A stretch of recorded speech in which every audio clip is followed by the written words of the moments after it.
faculty members, and all dear Yoddhas as Sir bottom. A very good morning to all of you. Okay, it's right now there are a lot of things going on in my mind as to how do I address all of you. Well, the name sticks up, that is Yoddha, but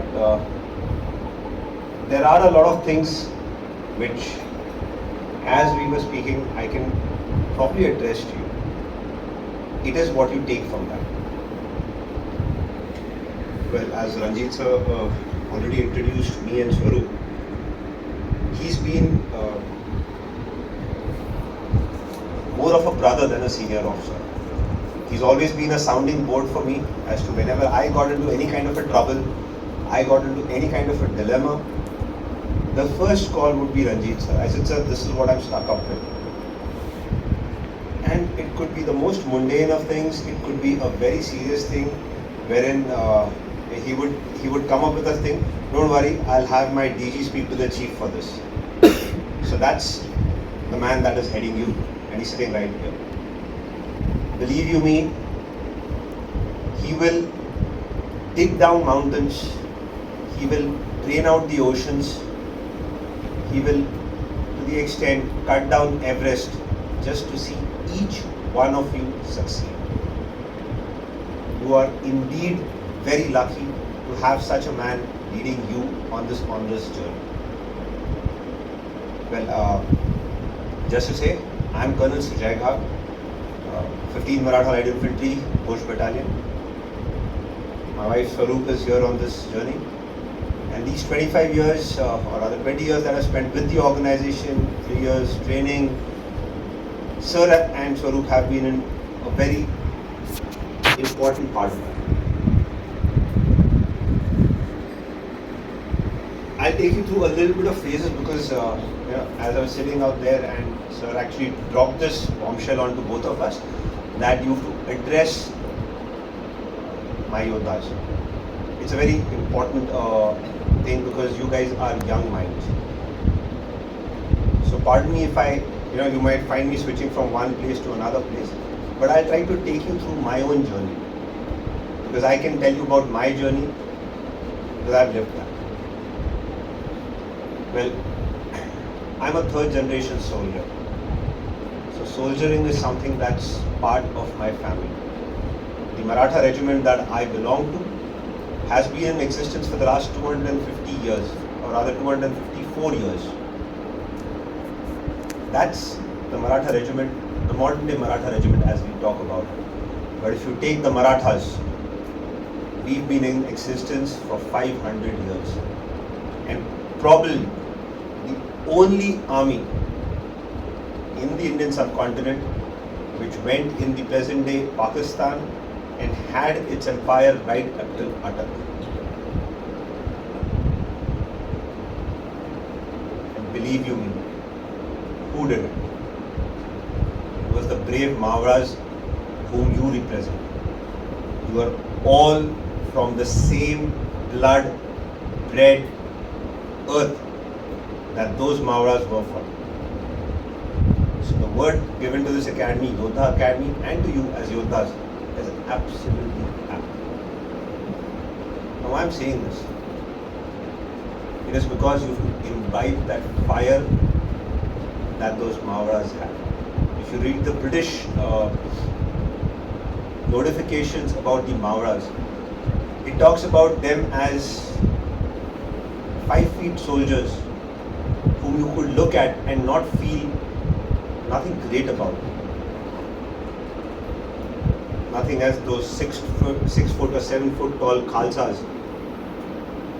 But it talks about them being the bravest and the fiercest fighters that this country ever saw.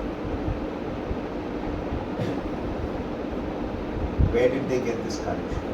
They got this courage from the word Swaraj, that is freedom for their own mother. And which journey are you all on? You're on this journey to become those brave Mavras. Whatever regiment you join, doesn't make a difference. But you are going to be fighting for the Swarajya, for the freedom, for ensuring the freedom our great nation. So please draw this parallel and imbibe that fire into you. That is what I want to do. So out of those 250 years of the glorious history of the Maratha regiment, me and my family have been part of it for the past 90 years. My grandfather took part in the Second World War. My father took part in the 71 war. I have not been fortunate because there's not been a war right now. But let's hope it stays that way. Well, now this journey of 20 years.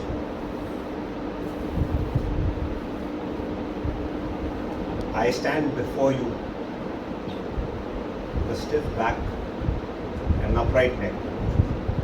Just because I got the lady who just addressed you, I got her support, her full-fledged support in everything. And believe you me, that was right from the time that I started doing my preparations. I don't know if Ranjit sir remembers that thing, but the first time that me and sir met, sir was already in the Indian Military Academy, and I was a cadet who was preparing to join. Now, why I speak about this is because you are all on that crossroads, on those crossroads where I was in those days. A lot of turmoil in my mind. What is going to happen? It is an examination which is a pan-Indian examination. But whether I will get selected. And there was every possible moment that was available for me. I would be studying for that examination. I met sir in a hotel. I don't know if sir remembers, it was Hotel Castle. Excuse me. And sorry sir. Yes, Karam. And of course, sir being a soldier had given a specific time, and me being not even a soldier at that time, I of course went 15 minutes, 20 minutes before and was waiting for him to join us. 15-20 minutes also, I was carrying my bag, I had my MCQ bank with me, and I was studying in that. When sir came, I closed the book and I spoke. There were a lot of words of wisdom that he did give me in those days, which did help me a lot. But what I want to bring about out here is your time management. You are on a journey right from, most of you are from 9th standard, 10th standard, 11th, 12th? Yes. 11th, 12th also. You should be only eating, drinking and breathing your entrance examinations. A lot of you have heard about people preparing for IAS, people preparing for IIT, JEE, and people, the world around goes gung-ho about them that they're preparing, they have to be studying 24/7. Believe you me, the day you crack your examinations, you clear your SSBs, even you will get an All India ranking. A lot of them forget this part in the euphoria that yes, I have cleared my SSB and I'm going to join the armed forces. But dear friends, in your gazette, you will get an All India ranking. So when you see those big boards where IIT JEE, All India ranking 34, All India ranking 354, and a lot of us get enamored by those ranks. There is All India rank aaya hai. This guy must be brilliant. There is an All India merit list prepared for UPSC, NDA, IMA, OTA. There is an All India merit list. So your names, I am very sure, are going to feature on that list. So you all are also going to have an All India ranking. How high you get it is up to your efforts.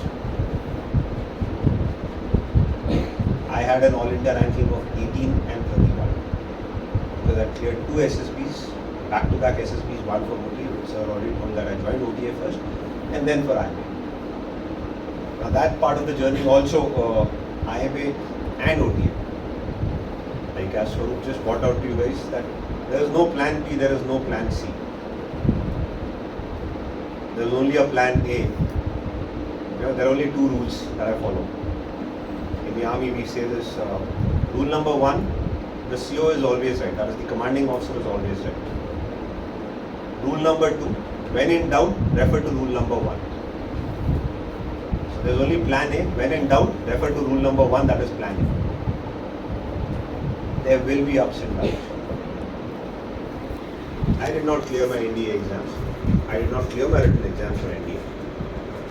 A very dear friend of mine, who again belongs to a very prestigious family called the Thorads, who is again a 4th generation, or rather in their family would be a 5th generation soldier.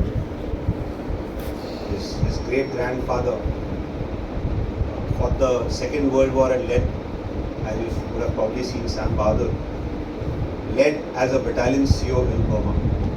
Probably one of the first Indian COs. He cleared NDA, I did not. We both studied together. We both prepared together. It feel a lot bad. But that did not stop my plan. I still prepared. Cleared OTA first.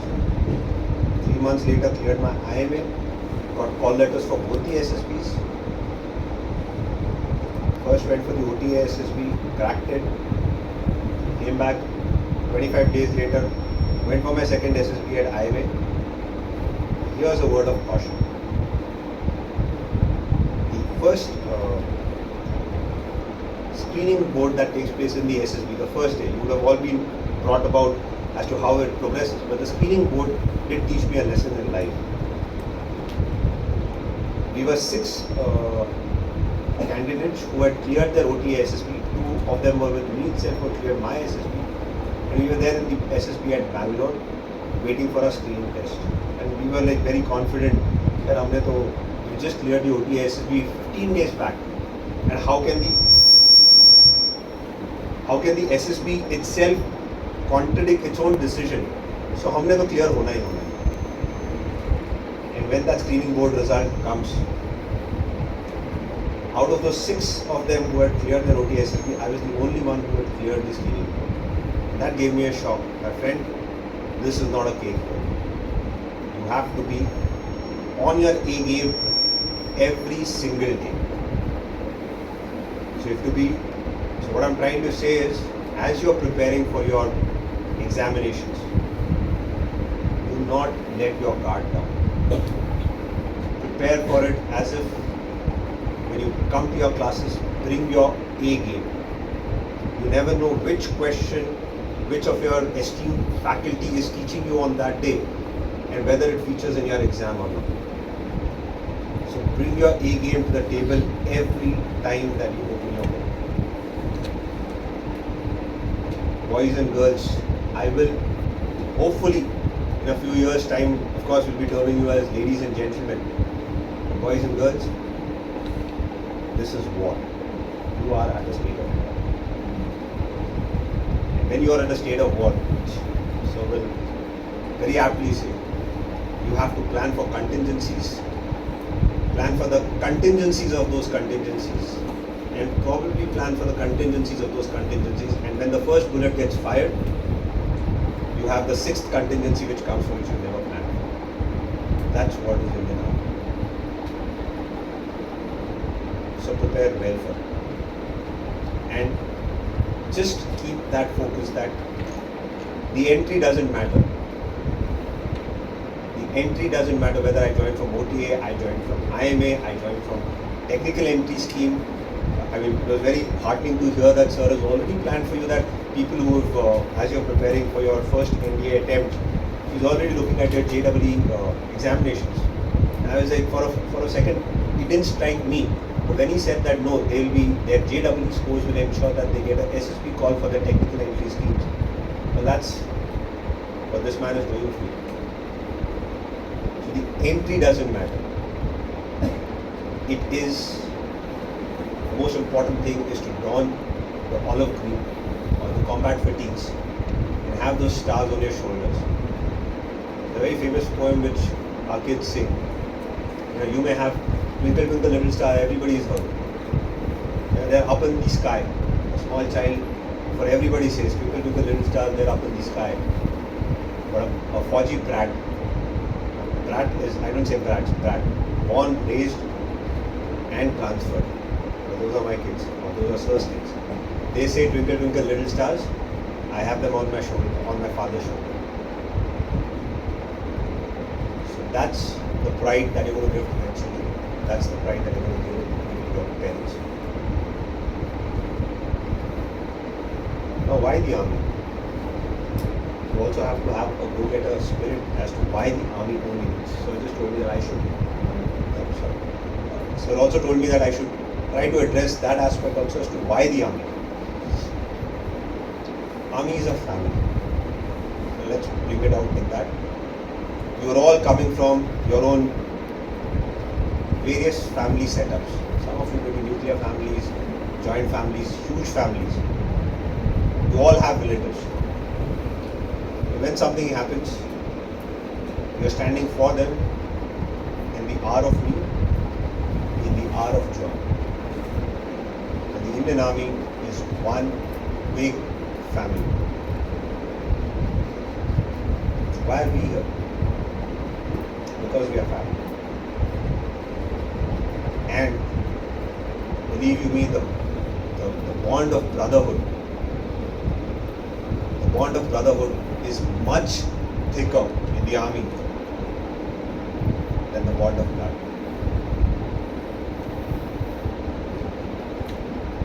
Ranjit sir has to just give a call and say, Sujay, I need this. It's always a yes. अब वो कैसे करना है, क्या जुगाड़ लगाना है, that's my problem. That's not his head.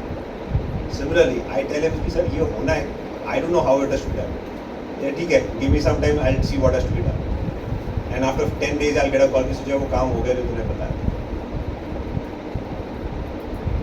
So that's why I said the bond of brotherhood goes much thicker than the bond of blood. That's the organization that you're aiming for. As I said, I'm a third generation soldier. I meet people who have served with my father. I'm very fortunate that I joined the same unit. But I meet those people. Me and Swaroop, we go and meet JCOs, other ranks of those types. And they say that, son, we've held you when you were a small kid. My wife touches their feet. And those great souls, I would say, they touch her head and they bless her, saying, Sunbai.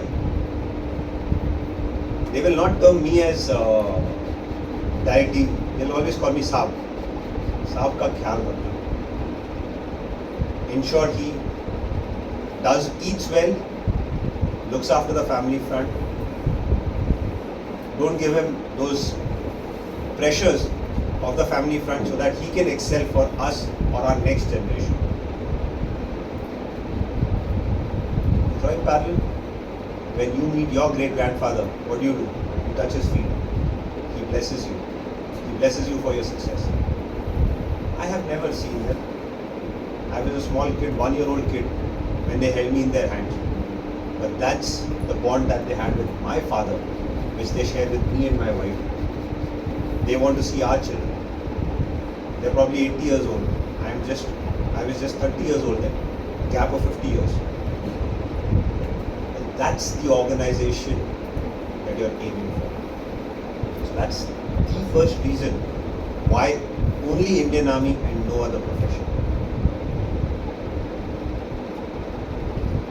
Secondly, the opportunities that it gives you. The sir said that I was an instructor. But I was an instructor on a weapon system. It's called a medium machine gun and automatic grenade launcher. So I'm supposed to be, as your faculty is here, they are subject matter experts. I was a subject matter expert for these 2 weapon systems. And I'm supposed to train the next generation. So, first I'm a soldier who's donning those combat fatigues, taking the weapons, doing this task. I'm a teacher. I'm an educationist because I have to study and I have to impart knowledge. Third, the opportunities that it gave me. I was fortunate enough to do a United Nations mission in Congo. So world order, world peace. And that's what the United Nations is all about. I could play a small part of it. It gave me an opportunity. It gave me an opportunity to go to God's own country, that is Africa, and serve there in a multinational environment. It also gave me an opportunity to go and represent India. Here I'm using these words, represent India. We see a lot of people, when they get medals and you have the Indian flag going up. I was a part of that. It gave me an opportunity to represent India in the United States for a nuclear, biological and chemical warfare course for 6 months. And wherever our course, like as you've done this, the Yoddha Defense Institute, our course name would come, I would see my Indian flag out there. So I was representing the country. It gives you an opportunity to represent. That's what this organization is. The gung-ho part, always there. You're there on the LC, the line of control. You're there on the line of actual control. I just took my battalion to where the 1962 war started in the Battle of Namkachu, when you read about it in the historical part of it. I just took my battalion there. We've done, being an infantry soldier, of course, when you read some quotes about the infantry guys, there's a very famous quote by an anonymous guy, when it says that the armored forces, they were all gung-ho about their success. The artillery guys, what are the armored forces? You guys are clear? Tanks, BMPs. Okay, so the cavalry guy said that we did this, or rather, they were all gung-ho about their achievements. The artillery guy said, our guns were the gods of war. The signalmen, the engineers, they said that we made this possible. But it was that infantry guy who was standing silently with victory beneath his feet. So that is what is infantry. We are the queen of battle. Why so? Because on a chessboard, the queen can move anywhere, in any direction, in any manner, and the most dreaded foe for the opponent. We all look for a king. So the first casualty should be the queen. We are that queen who refuses to die. You see any war, and if infantry is not captured by its foot, I'll rest my case. That's what infantry is. Opportunities that it gives you, well, it's been, you can see, Swaroop probably, she's covered all her grey, but she's got a lot of grey hair, and that's all because worrying for me. Being posted at heights at 16,000 feet. You guys would have flown, some of you would have flown, right? Or you've seen, what do planes fly at? About 25, 30,000 feet? Well, let's put it halfway through. 16,000 feet, you have the infantry sitting out there, you have the artillery sitting out there. That's what the army will give you an opportunity. Staying 6 months or a year in the glacier, or 3 months in the glacier because it's so cold. In other posts at 16,000 feet, 6 months cut off on dehydrated onions, dehydrated tomatoes. But that Maggie that gets created out there, believe you me, you can have a Michelin-starred chef come and cook for you. You're not going to get that taste. In the middle of a long patrol in icy heights where you have snow at 21 feet of snow. So probably let's say this is about 10 feet, right? Put 2 floors of this. That's the height of snow from the ground level. You're walking on top of it with the enemy overlooking you, and you have your Jawan giving you a hot cup of tea. That's infantry fevers. We've done all this. We've gone across. We have recce'd Pakistani coast. It's just a way of life for us. So believe you me, friends, the organization that you're looking at is not a job. It's a way of life. And as as I said, where you want to reach, that limit you have to decide. The organization is only going to offer you opportunities to live by it, to reach for the sky and do what you want to do. At the end, I just leave you with a tagline. We live by choice, we love by choice, and we kill by. Sorry, we live by chance, we love by chance, but we kill by choice. Friends, boys, girls, all the best on your honorous journey that you've taken. Hats off to your parents that they have given this generation for the motherland. So remember this, that you're doing this for your motherland, and get your A game every day that you come to this battle. All the best, and sir, all the best for taking on this journey. Thank you.